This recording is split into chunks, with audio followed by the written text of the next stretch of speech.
concussion. Leaguers and high school athletes need to be cautious too. And Dr. Aaron Carlin, who's director of Oxnard's Health System Concussion Program, fills us in on symptoms and maybe some common misconceptions for football. First of all, you had a great analogy about an egg and what's happening with your brain inside the shell, which is our skull. Yeah, so one of the questions I get asked frequently is about helmets and mouth guards. And the analogy that I like to use is if you take a raw egg and you shake it hard enough, you can break the yolk inside. So using that yolk kind of as an analogy to the brain and how it's kind of free-flowing within the skull, even without a direct hit to the head, just movement through the neck and head can cause an injury to that brain and a concussion. And sort of break that yolk. Absolutely. How do you know if your child has a concussion?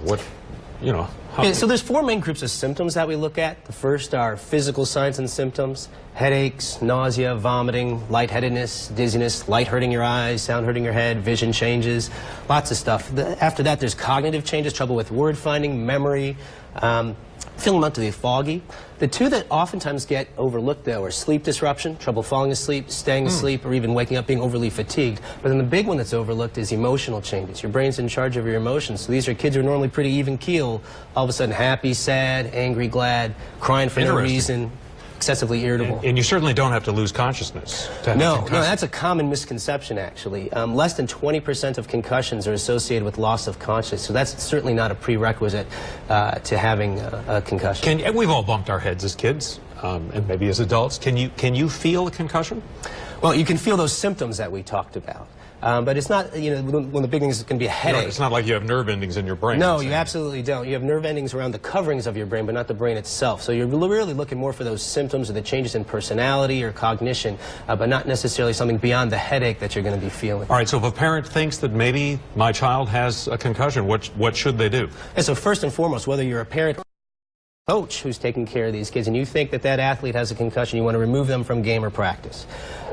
When in doubt, the mantra is sit them out. And then you're going to be watching them over the next 24 to 72 hours for many of those signs and symptoms that we talked about. And if they do come up, the recommendation is to get them to see their physician, either a primary care physician or a concussion specialist. You have these 300-pound athletes in the NFL that are smashing into one another like giant walls, and obviously, the brain's moving around in the skull. Can a little leaguer, can a 5-year-old kid create that kind of violence to his brain?